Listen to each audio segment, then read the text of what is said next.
গুনাহ রয়েছে রে বান্দা, সেই গুনাহগুলোর জন্য ছাড় দেই না আমি আল্লাহ। সেই গুনাহগুলোর জন্য দুনিয়াতে কিছু আযাব দেই, সেই গুনাহগুলোর জন্য দুনিয়াতে তোমাদেরকে কিছু বিপদ দেই, সেই গুনাহগুলোর জন্য দুনিয়াতে তোমাদের জন্য কিছু মুসিবত দেই।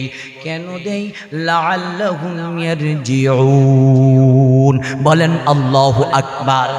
আল্লাহর নবীজি সাল্লাল্লাহু আলাইহি ওয়াসাল্লাম বলেন, হে পৃথিবীর মানুষ শুনো,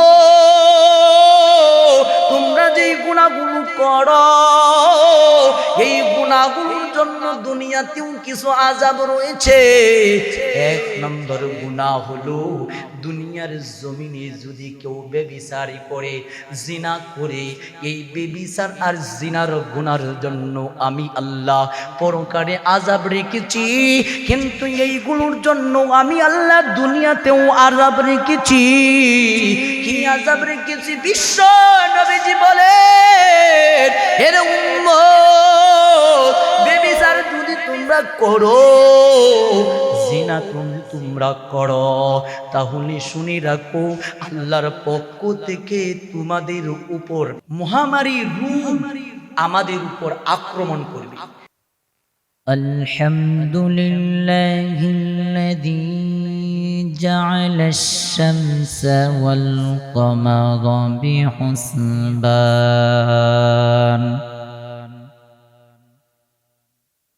والنجم والشجر يسجدان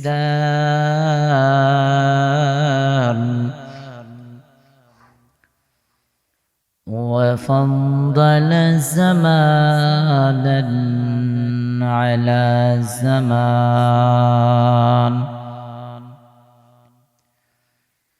كما فضل مكانا على مكان إن الإنسان على إنسان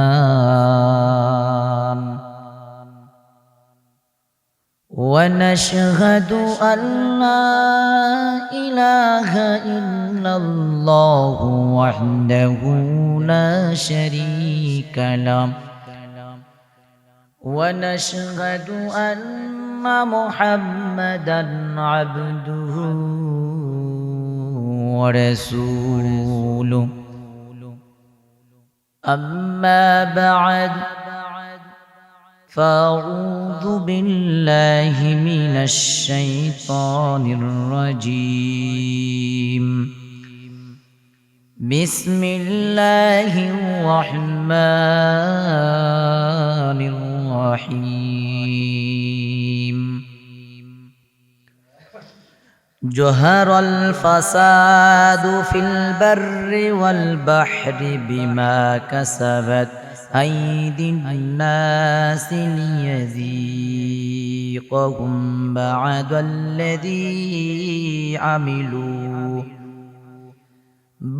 الذي عملوا لعلهم يرجعون.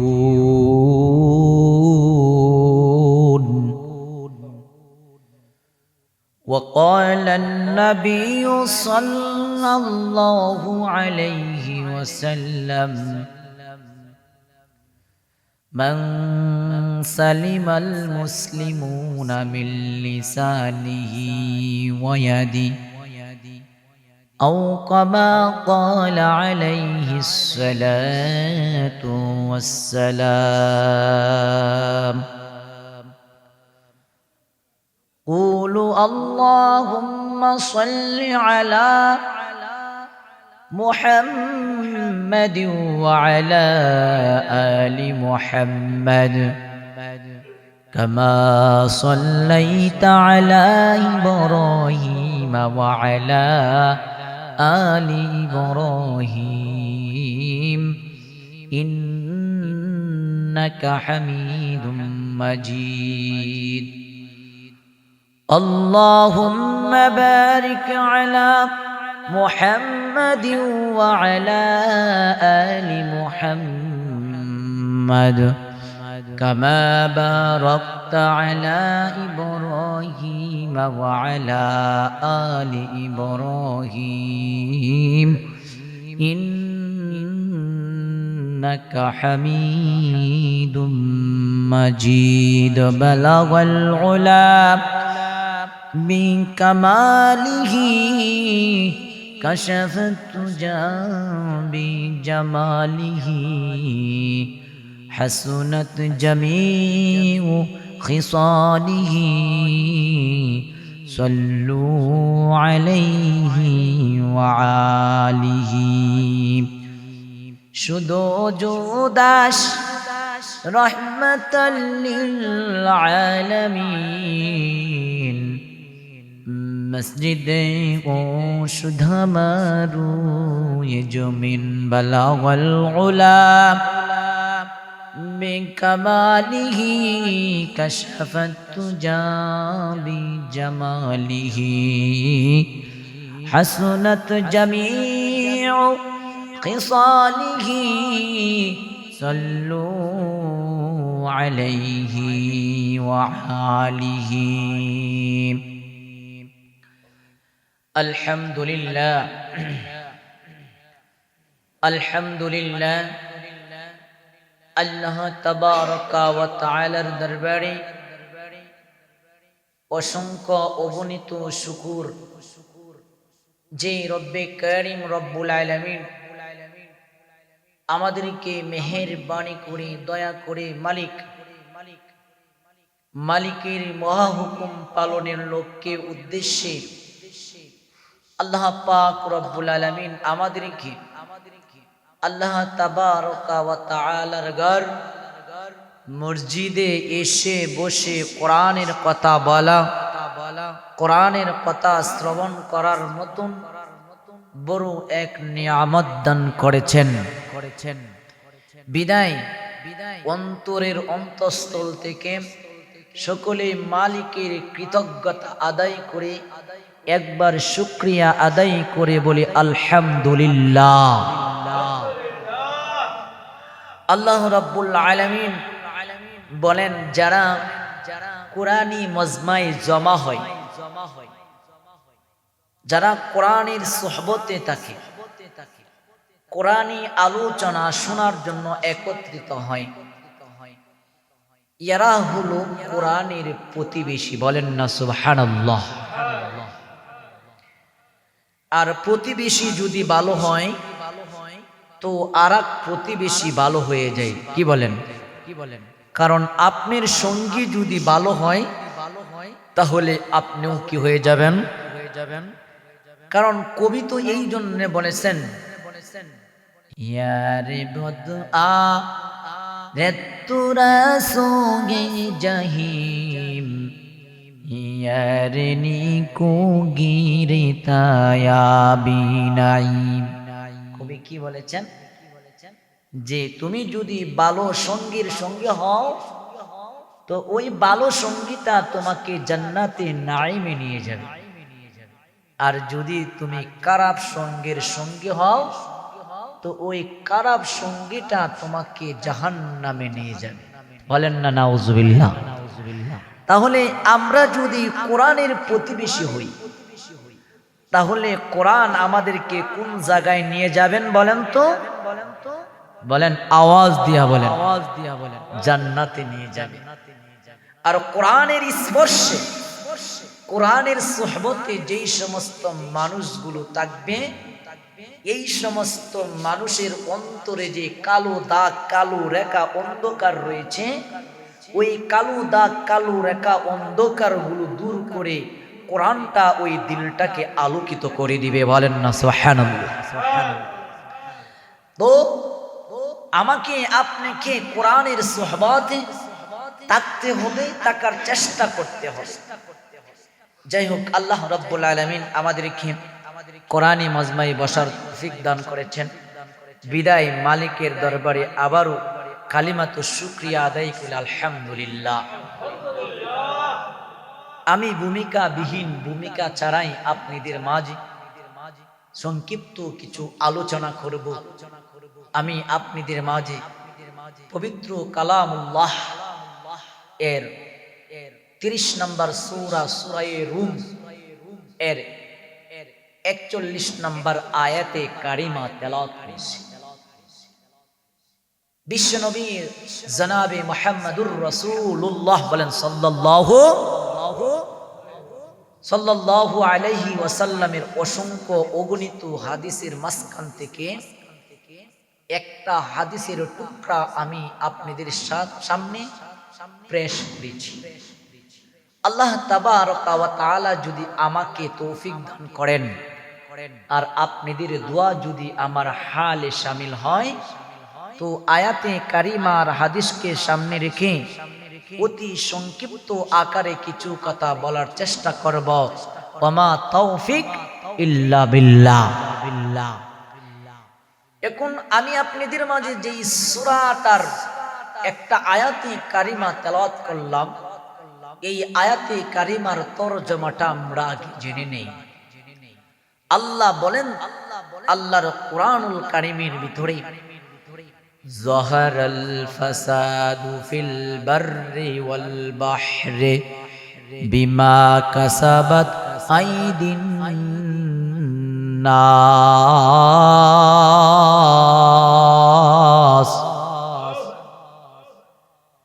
আল্লাহ রাব্বুল আলামিন পৃথিবীর সমস্ত মানুষকে উল্লেখ করে বলেন, হে পৃথিবীর মানুষ, তোমরা এই জমিনের ভিতরে বিচারণ করতেছো, জমিনটা কে বানাইছে বলেন তো?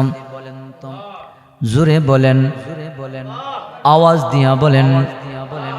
আল্লাহ বলেন, পৃথিবীর মানুষ, এই জমিনটা আমি আল্লাহ রাব্বুল আলামিন বানাইয়া তোমাদেরকে জমিনের উপরে বিচরণ করাই। হুয়াল্লাযী জাআলা লাকুমুল আরদা যালুলান ফামশু ফী মানাকিবিহা ওয়া কুলু মির রিজকিহি ওয়া ইলাইহিন নুশুর।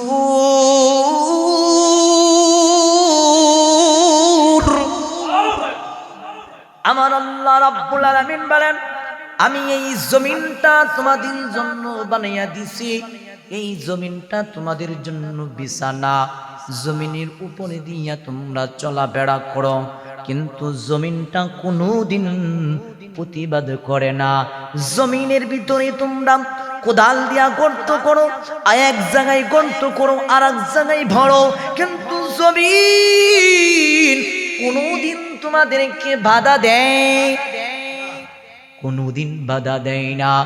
আমি আল্লাহ রাব্বুল আলামিন এরে বান্দা জমিন বানাইলাম, তোমাদের জন্য বানাইছি, তোমাদেরকে বানাইছি আমি আল্লাহর জন্য।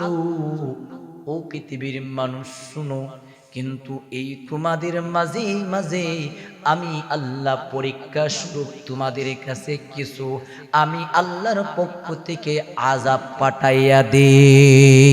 বলেন না নাউযুবিল্লাহ। আল্লাহ বলেন, হে পৃথিবীর মানুষ শুনো, আমি আল্লাহ তোমাদের কাছে আযাব প্রেরণ করি, এইটাও তোমাদের নিজের হাতে তোমরা কামাই করো। যাহারাল ফাসাদু ফিল বাররি ওয়াল বাহরি বিমা কাসাবাত আইদিন নাস।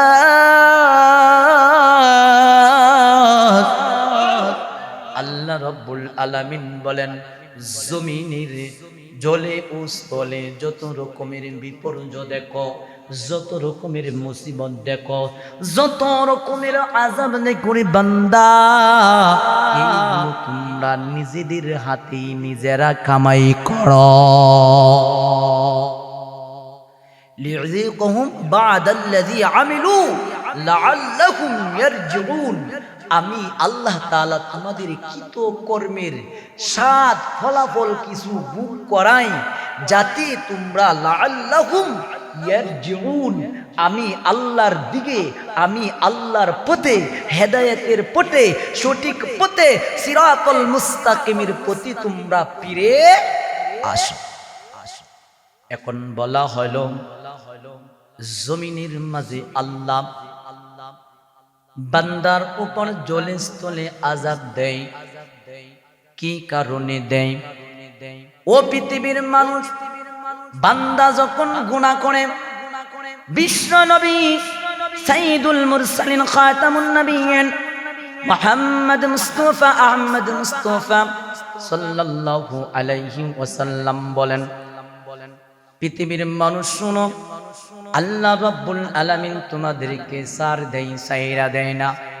পৃথিবীতে মানুষগুলো যখন গুনাহ করে, গুনাহ করতে করতে যখন অতিরঞ্জিত হয়ে যায়, তখন আল্লাহ তাদেরকে দুনিয়াতে ধরে।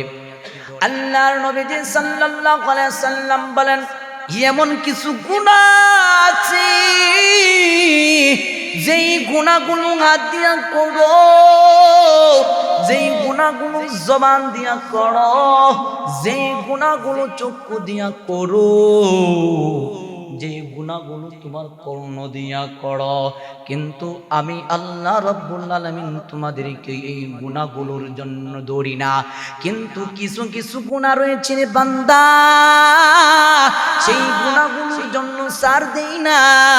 আমি আল্লাহ সেই গুনাহগুলোর জন্য দুনিয়াতে কিছু আযাব দেই, সেই গুনাহগুলোর জন্য দুনিয়াতে তোমাদেরকে কিছু বিপদ দেই, সেই গুনাহগুলোর জন্য দুনিয়াতে তোমাদের জন্য কিছু মুসিবত দেই।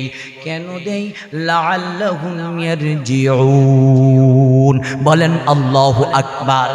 আল্লাহর নবী সাল্লাল্লাহু আলাইহি ওয়াসাল্লাম বলেন, হে পৃথিবীর মানুষ শুনো,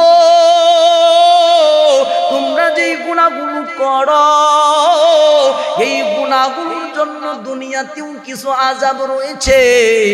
এক নম্বর গুনাহ হলো, দুনিয়ার জমিনে যদি কেউ বেবিচারি করে, জিনা করে, এই বেবিচার আর জিনার গুনার জন্য আমি আল্লাহ পরকালে আযাব রেখেছি। কিন্তু এইগুলোর জন্য আমি আল্লাহ দুনিয়াতেও আযাব রেখেছি। কি আযাব রেখেছি? বিশ্ব নবীজি বলেন, এর উম্মত, বেবিচার যদি তোমরা করো, জিনা তোমরা করো, তাহলে শুনে রাখো, আল্লাহর পক্ষ থেকে তোমাদের উপর মহামারী রোগ আমাদের উপর আক্রমণ করবে। কি রোগ আক্রমণ করবে? মহামারী রোগ আক্রমণ করবে। হে দুনিয়ার মানুষ, আরো একটা গুনাহ আছে, সেই গুনাহটার নাম হলো অঙ্গীকার ভঙ্গ করা। সেই গুনাহটার নাম হলো ওয়াদার খেলাফ করা। ওয়াদার খেলাফ যদি করো, অঙ্গীকার ভঙ্গ যদি করো, তো আল্লাহ রাব্বুল আলামিন দুনিয়াতে তোমাদের জন্য শাস্তির ব্যবস্থা রেখেছে। সেই শাস্তিটা হলো দুনিয়ার জমিনে আল্লাহ রাব্বুল আলামিন তোমাদের উপর শত্রুগুলোকে পাকড়াও করাইবে, তোমাদের দুর্বল শত্রুগুলোকে তোমাদের উপরে সবল বানাইবে। এই শত্রুগুলো তোমাদের উপর জয় হয়ে যাইবে। এই জন্য দুনিয়ার মানুষ ওয়াদা যখন করবা, ওয়াদা ভঙ্গ করবা না। অঙ্গীকার যখন করবা, অঙ্গীকার ভঙ্গ করবা না। এই দুনিয়াতে মুসলমান পরাজিত হইতে শুরু হয়েছে সেই দিন থেকে, সেই দিন যেদিন থেকে মুসলমান অঙ্গীকার ভঙ্গ করতে শুরু করেছে, যেই দিন থেকে মুসলমান ওয়াদার খেলাফ করতে শুরু করেছে, সেই দিন থেকে মুসলমানের দাফে দাফে পরাজিত হইতে শুরু করেছে।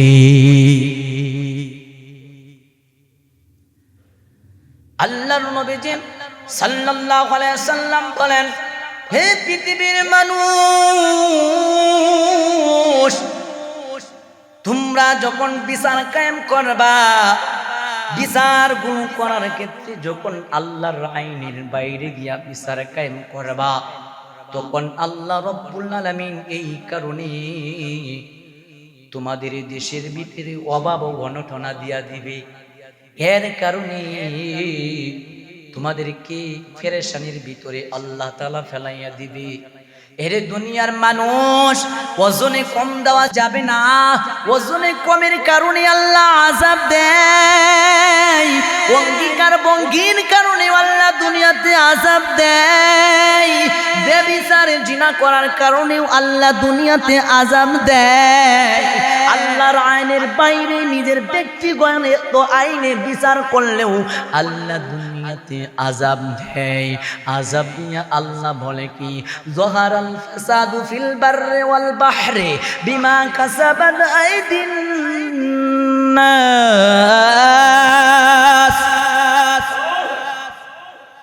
আল্লাহ বলেন তোমরা তোমাদের হাতে কামাই করেছো আযাব, মহামারী তোমরা কামাই করেছো। তোমাদের এই গুনাহগুলোর কারণে আল্লাহ জমিনে কেমন আযাব দেয় শোনো। এই গুনাহগুলোর কারণে তোমাদেরকে এমন আযাব দেয়, এমন রোগ দেয়, যেই রোগের নাম হলো করোনা। করোনা যেই রোগের নাম হলো ডেঙ্গু জ্বর, যেই রোগের নাম হলো কালা জ্বর, আরো কত রকমের রোগগুলো তোমার সামনে আমার সামনে আসে। এইগুলো কোনোদিন শুনি না, কিন্তু এখন বাস্তবায়ন হয়। কেন কেন এই জমিনে জিনা বেশি করার কারণে, কেন এই জমিনে অঙ্গীকার ভঙ্গ করার কারণে, কেন আল্লাহর আইনের বাস্তবায়ন না করার কারণে, কেন ওজনে মানুষকে কম দেওয়ার কারণে আল্লাহ রাব্বুল আলামিন তোমাদের কাছে কিছু আযাব দেয়। আযাব দিয়ে আল্লাহ তোমাদেরকে ডাকে, বান্দা দেখো কত আযাব তোমার সামনে আইসা পড়ছে, এখনো সময় আছে। লাআল্লাহুম ইয়ারজিউন,